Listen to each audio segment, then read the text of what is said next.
चे एमओयूज आपण केलेले आहेत.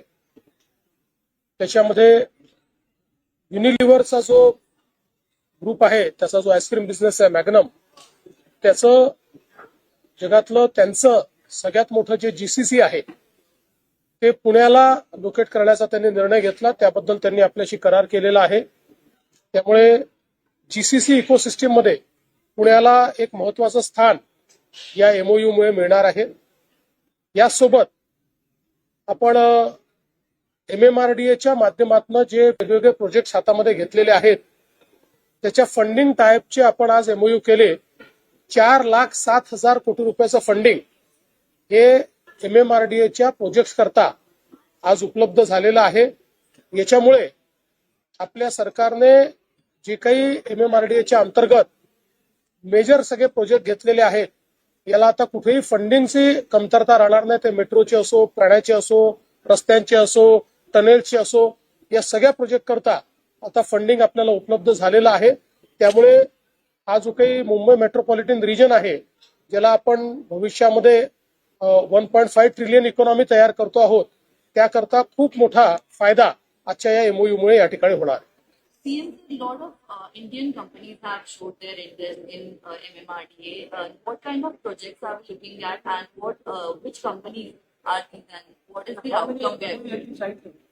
देखिए, आज हमने 5 एमओयू साइन किए हैं. इसमें से एक महत्वपूर्ण है जो यूनिलीवर, एक बहुत बड़ी मल्टीनेशनल कंपनी है.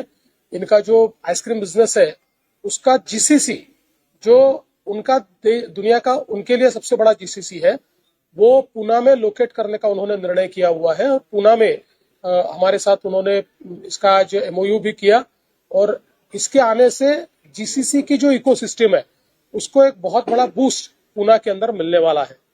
इसके अलावा हमने जो हमारे भारतीय फंड्स है उनके साथ एक एमओयू किया है जिसमें ये हमारे सारे भारतीय फंड्स 4,07,000 करोड़ रुपया MMRDA को दे रहे हैं. MMRDA के जो प्रोजेक्ट्स है, चाहे फिर वो रोड्स के प्रोजेक्ट्स हो, टनल्स के प्रोजेक्ट्स हो, पीने के पानी के प्रोजेक्ट्स हो, हाईवेज के प्रोजेक्ट्स हो, कोस्टल रोड जैसे प्रोजेक्ट्स हो या फ्लाईओवर जैसे प्रोजेक्ट हो, सारे के सारे उनके जो प्रोजेक्ट्स है उन प्रोजेक्ट्स के लिए 4 लाख और मेट्रो के प्रोजेक्ट्स, इसके लिए 4,07,000 करोड़ का आज फंडिंग टाइप हुआ है. तो जो नीति आयोग के साथ हम लोगों ने MMR रीजन को 1.5 ट्रिलियन की इकोनॉमी बनाने का एक रोड मैप तैयार किया है, उसके लिए जो इन्वेस्टमेंट हमको करनी है उस इन्वेस्टमेंट का आज टाइप हुआ है. मैं ऐसा मानता हूँ हिस्टोरिकल इस प्रकार का टाइप हमने किया.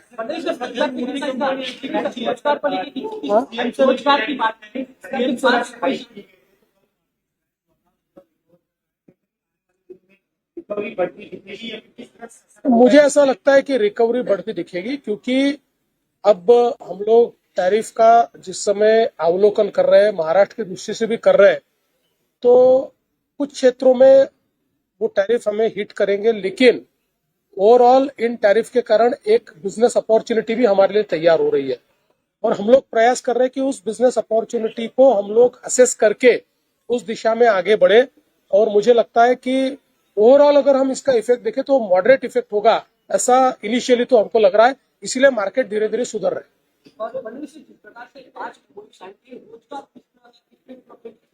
देखिए, इसमें जो जीसीसी है, जीसीसी में तो अच्छा रोजगार निर्माण होगा.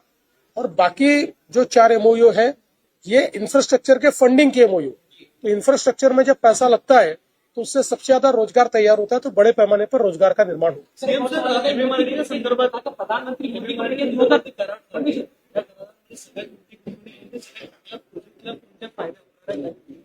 नाही, याच्यामध्ये सगळे आपले इंडियन फंडर्स आहेत. हुडकोनी 1.5 लाख कोटी रुपये दिलेले आहेत, RECनी दिलेले आहेत, PFCनी दिलेले आहेत, या सगळ्यांनी दिलेले आहेत. त्याच्यामुळे आता MMR रिजन मधले जेवढे आपले प्रोजेक्ट आहे, मग ते मेट्रोचे असो, ते टनेलचे असो, ते रोडचे असो, ते हायवेजचे असो, ते ब्रिजेसचे असो, ते फ्लायओव्हरचे असो, ते अंडरपासेस, या सगळ्या प्रोजेक्ट करता आता एक प्रकारे फंडिंग हे आपल्याला उपलब्ध झालेलं आहे.